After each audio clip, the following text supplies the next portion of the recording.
đây nó lắc này gà đây quy đô kiaใจบินดาวปุยโลกเยอะบีเราเป็นหอนจักอาศัยในบีจักแค่เราเป็นแกล้งติดได้รันเห็นได้มอปุยมอแกล้งติดบ่อะไรเห็นโอ้ยเอาหลังมันเอาจะสนุกสนุกตัวมาเลย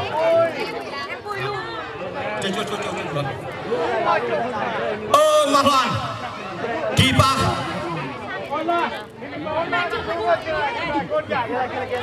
như này orang macam mana nggak kalau kita bawa tangan tunggu nah cuh lo kayak kacau sih apa itu oh udah sekian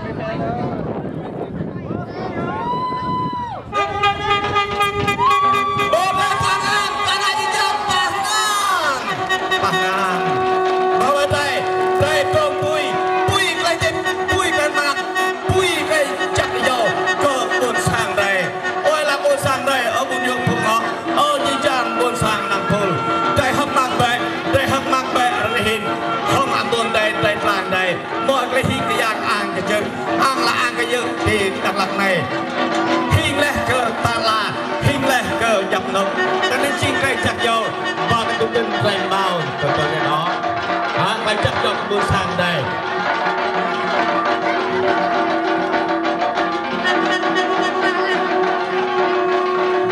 lên đây mưa mẹ cái tập thả cái đặc gà đây anh chính là nhiều anh này chặt là nhiều anh này kỳ bao anh này tạt ta anh này chập tung hiu cờ tạt nồng năng lá lại hút mặt lại láอย่าหยอกกีตาร์เลยอย่าหยอกดิ่งโรดเลยmang này ở trên về hấp ăn đây ở đây đây đâu hấp âm môn đây đây ăn này đây lo vết hẹp buồn mò hẹp này tu chinh lo hết nó xem do đi mang cái tu chinh này chắc ăn đi mang cái tu chinh này đây tìm mang hết macam sekarang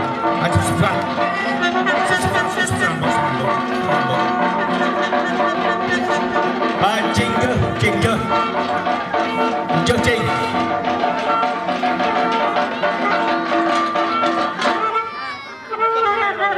Đài Loan yang buồn muôn đây đừng này cơ thế buồn sang buồn tục buồn gió hơi hấp nặng đây này xem buồn đây này âm nhạc lòng có buồn đây mà là cơ chỉ chàng Đài Loan yang buồn ôi có hình nào đi mà cơ buồn cơ gió cơ đây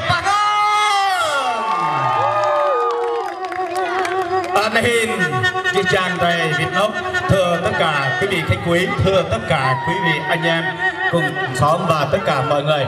Và bây giờ luôn nữa tôi xin để lại khoản này trong để cái cuộc vui, cái cuộc văn hóa hôm nay để nó đạt được cái quả tốt đẹp của chúng ta. Hãy chung là dạng lại. Câu chị chàng đây luôn luôn mẹ chàng Ngọc Huân.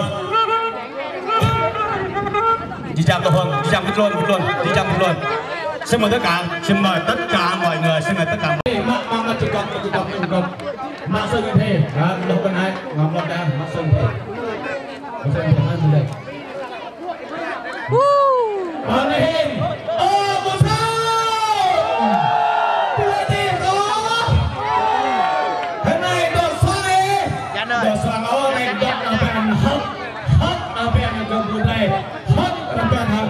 Cơn đi dầu xem cơn nền học cơn nền mặt cơn nền ba con tư nó mới trong cờ buồn sụp đường này nó đặt ba là cái hình cái dạng ăn cái chuyện cờ chỉ ta là Việt Nam này vất cơn chăn là ý ngạc sau đây là câu cờ ở Hà Nội là đừng gọi Hà Nội đừng gọi em của á chỉ ăn thùng ông ô đập dây bồ dây mất lắm này dây dây nhã là cây buông chàng cờ điều thập ăn thập bè đây vâng nhạc thùng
bincang lejat ke jijang.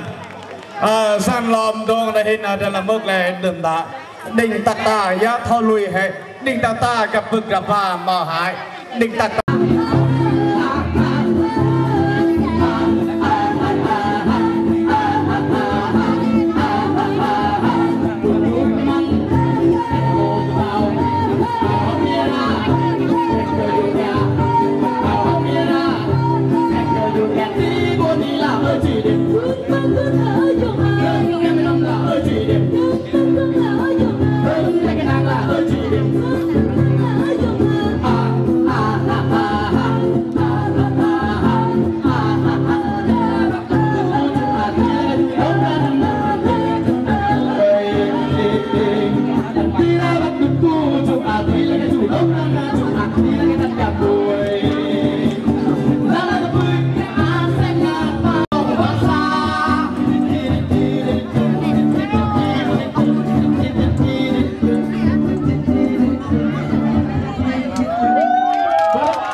Lejak ke Pumbun. Dahin, pemahaman. Dahin adalah berkumpul dan tanya ke Santa Cây Môi là bậc họ quân giáo.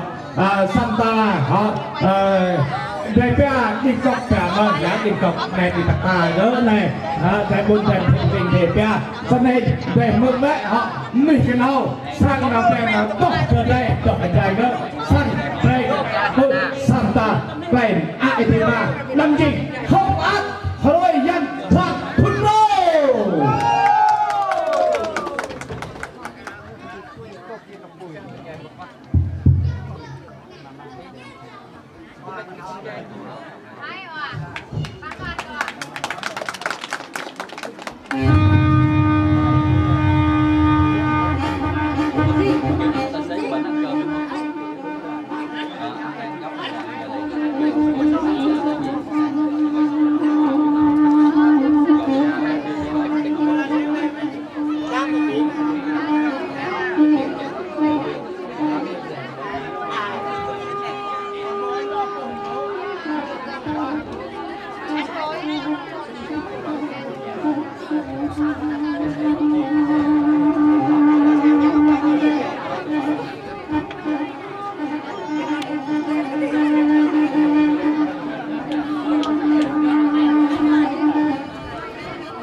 Sampai turunkan. Bagi dia buat ada sampai bang masih mai nhà tài trợ muốn tài trợ bác sĩ mai nhà tài trợ để cùng với hai là các thành viên chúng ta hãy cùng múa làm một giai điệu múa rằng không bằng ngày chỉ các cao bằng chưa đâu.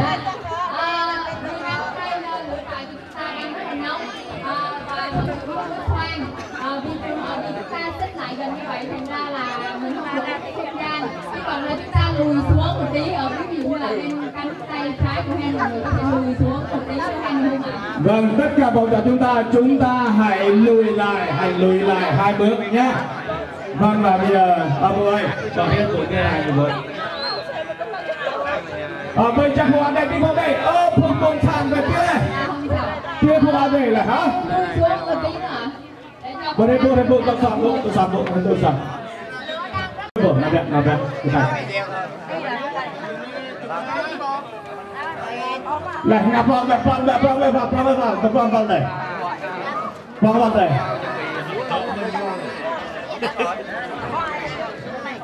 Lẹ, vào đây, tốt.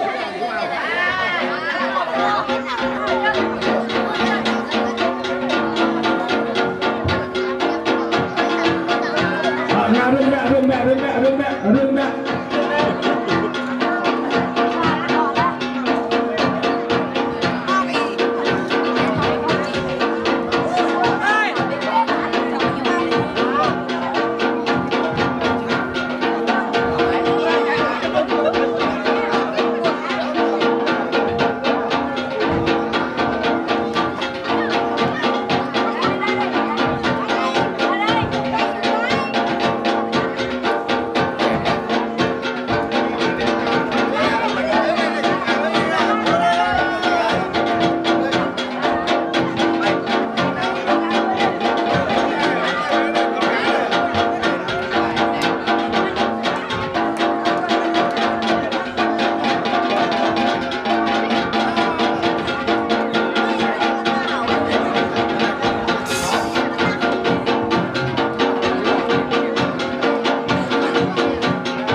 Bây giờ lại 4-1 giai điệu múa xung quanh lửa trại và có thể nói bây giờ thì cái khung gian chúng ta đang rất là trống và rất là hợp. Vậy thì ông Phong Công drama ông drama tiktok công sao các bạn này công sao tiktok đây là Phong Công như này Phong Công Trinh Tông Trinh Ram còn là Tông Trinh